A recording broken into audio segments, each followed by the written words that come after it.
Hello प्यारे एवं प्रिय बच्चों, एक बार पुनः आप सभी का आपके अपने चैनल टुवर्ड्स सक्सेस में स्वागत है। बच्चों, आज हम हिंदी भाषा के अपठित गद्यांश के वीडियो सीरीज के क्रम में अपठित गद्यांश संख्या 27 के पार्ट 27B का अध्ययन करेंगे। बच्चों, ये रहा आपके सामने आपका अपठित गद्यांश नंबर 27B। बच्चों, अब हम यहाँ देखते हैं निम्नलिखित गद्यांश को पढ़कर प्रश्नों के उत्तर दीजिए। तो बच्चों, हम आपको बता देते हैं कि ये जो निम्नलिखित शब्द है दो शब्दों से मिलकर बना हुआ है, निम्न प्लस लिखित। जैसा कि आप जब निम्नलिखित शब्द का उच्चारण कर रहे होंगे तो आपको लग जा रहा होगा यहाँ निम्न का तात्पर्य होता है नीचे और लिखित का तात्पर्य होता है लिखा हुआ। अर्थात नीचे लिखा हुआ गद्यांश है उसको पढ़कर उससे संबंधित पूछे गए प्रश्नों के उत्तर दीजिए। अब हम आगे देखेंगे, द्वीप में उगने वाली छोटी घास तथा कटीली पत्तियों को बकरियां चरती थीं। यहाँ जो चरती थी शब्द है बच्चों, इसका तात्पर्य होता है खाती थी। इसका तात्पर्य खाने से ही होता है। कुछ मुर्गियां उनका पीछा करती थीं। यहाँ जो उनका शब्द है ये बकरियों के संदर्भ में प्रयोग किया गया है, बकरियों के लिए प्रयोग किया गया है। वहाँ एक तरबूजों का और एक सब्जियों का खेत था। यहाँ जो वहाँ शब्द है वे द्वीप शब्द के लिए प्रयोग किया गया है। द्वीप के बीच एक पीपल का पेड़ था। यह वहाँ अकेला पेड़ था। यह जो है पीपल के लिए प्रयोग किया गया है। बड़ी बाढ़ के दिनों में भी जबकि पूरा द्वीप पानी में डूब गया था, पेड़ दृढ़ता से खड़ा रहा। अर्थात कि जब पूरा जो द्वीप था वो बाढ़ के दिनों में पानी से डूब गया था, तब भी पेड़ क्या था, दृढ़ता से खड़ा था। यह बूढ़ा पेड़ था। ये जो बूढ़ा शब्द है बच्चों, इसका तात्पर्य हो जाएगा पुराना। अर्थात कि ये बहुत ही पुराना पेड़ था। लगभग 50 वर्ष पूर्व बलशाली हवाएं एक बीज को वहाँ उड़ाकर ले गईं। वहाँ जो है ये द्वीप के लिए प्रयोग किया गया है। उसे चट्टानों के बीच शरण मिल गई। वहाँ उसने जड़ें जमा दी। उसने अर्थात कि पीपल ने, वहाँ ये शब्द जो है बच्चों द्वीप के लिए प्रयोग किया गया है। जड़ें जमा दी अर्थात कि वहाँ वो उत्पन्न हुआ और एक छोटे किसान के परिवार को छाया और शरण देने के लिए वह बड़ा हो गया। अर्थात कि जो आपका वहाँ द्वीप पर बसा हुआ या रहने वाला किसान का जो परिवार था उसको पीपल के पौधे से छाया और शरण दोनों मिलने लगा। बच्चों, हम आपको बता देते हैं कि आपका जो ये गद्यांश है ये आपके कॉमन सेंस और प्रेजेंस ऑफ माइंड पर आधारित है। इसमें आपका जो ऑप्शन एलिमिनेशन ट्रिक या आपका कीवर्ड ट्रिक है ये बहुत ही कम काम करेगा बच्चों। तो बच्चों, अब हम बढ़ेंगे अपने प्रश्न की तरफ। यहाँ हम अपने प्रश्न को देखते हैं। किसान के परिवार को शरण किसके द्वारा दिया गया?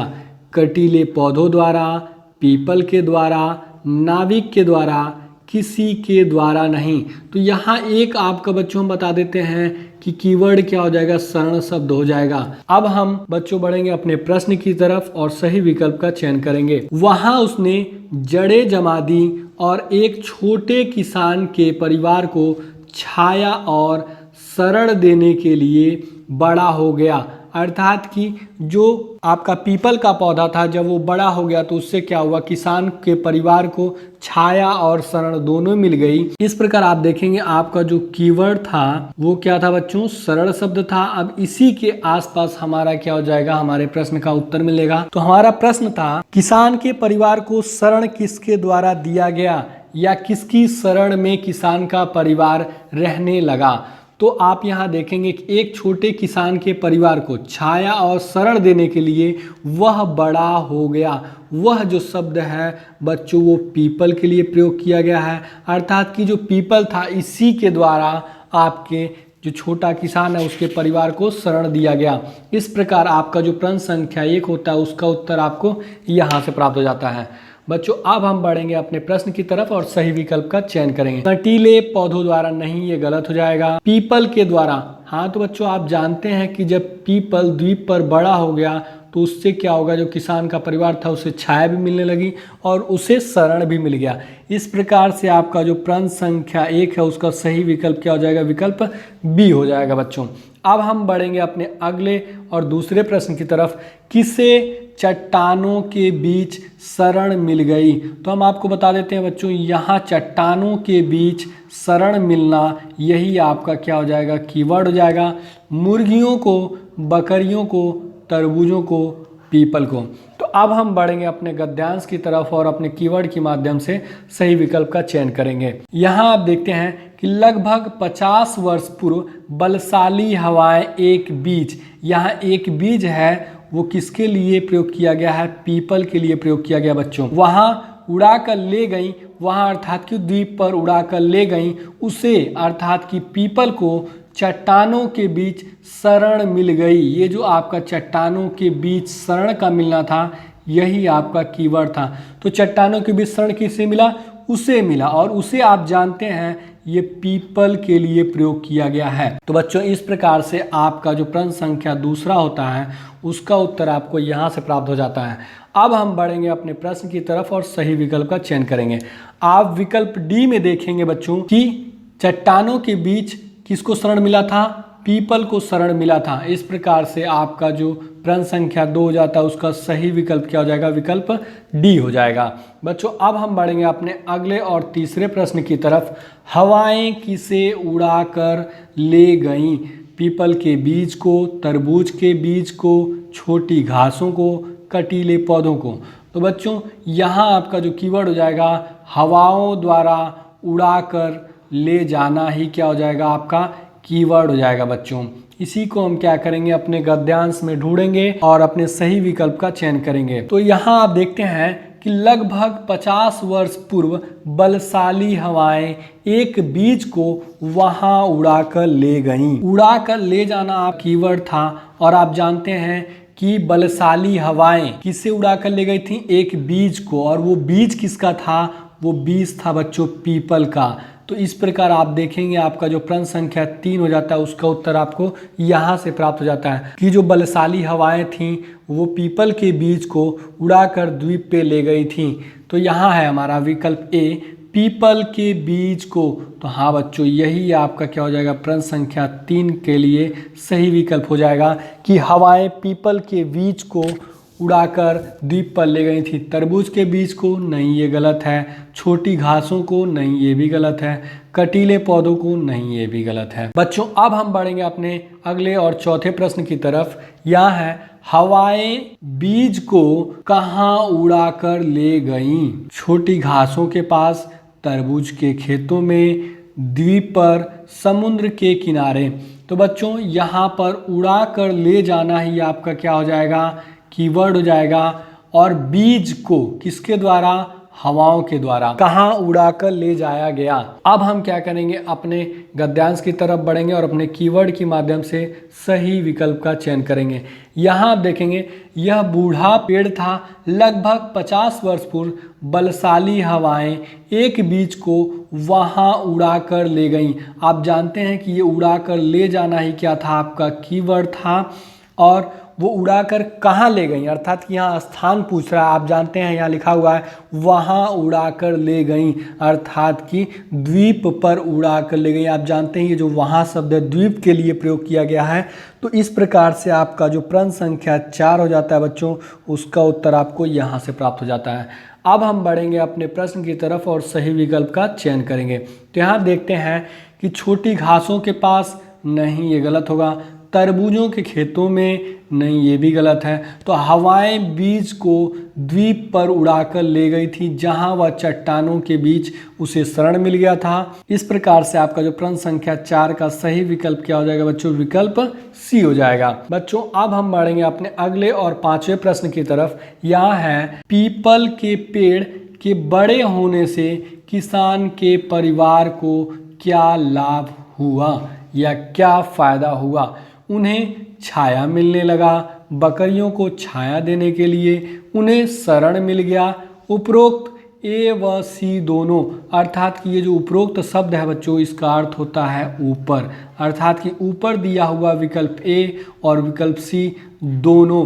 तो बच्चों हम आपको बता देते हैं कि इस प्रश्न का उत्तर जानने के लिए हम बढ़ेंगे गद्यांश की तरफ और देखेंगे कि इस प्रश्न का सही उत्तर क्या होगा। तो बच्चों यहाँ आप देखेंगे एक छोटे किसान के परिवार को छाया और शरण देने के लिए वह अर्थात कि पीपल बड़ा हो गया। यहाँ डायरेक्टली आपको तो नहीं बताया गया कि इस किसान के परिवार को क्या लाभ मिला पीपल के पेड़ से, लेकिन जो आप पीपल का पेड़ था जब द्वीप पर बड़ा हो गया तो उससे क्या हुआ, किसान के परिवार को छाया और शरण दोनों प्राप्त होने लगा।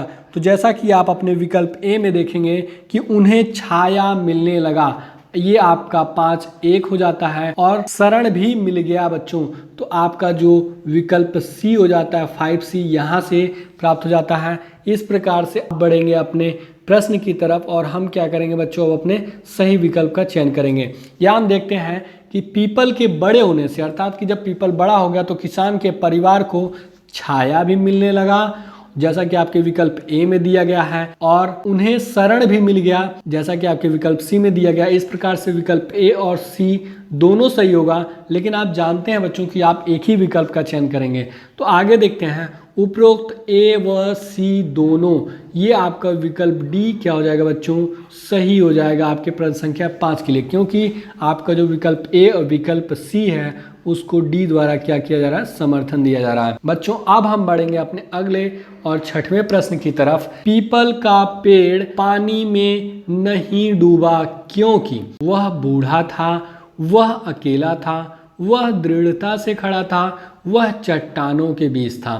तो बच्चों यहाँ आपका पानी में नहीं डूबना ही क्या हो जाएगा, आपका कीवर्ड हो जाएगा, जिसे हम अपने गद्यांश में ढूंढेंगे और सही विकल्प का चयन करेंगे। यहाँ आप देखेंगे बड़ी बाढ़ के दिनों में भी जबकि पूरा द्वीप पानी में डूब गया था, पेड़ दृढ़ता से खड़ा रहा। अर्थात कि आपका जो प्रश्न था कि पीपल का पेड़ पानी में नहीं डूबा, यहाँ आप देखेंगे कि पानी में डूब गया और पेड़ क्या है, दृढ़ता से खड़ा रहा, अर्थात कि यहाँ क्या है, आपका पेड़ नहीं डूबा। मैंने आपको पहले ही बता दिया था बच्चों कि यहाँ आपके ट्रिक बहुत काम करेंगे। इसमें आपको कॉमन सेंस का प्रयोग करना पड़ेगा, प्रेजेंस ऑफ माइंड का प्रयोग करना पड़ेगा।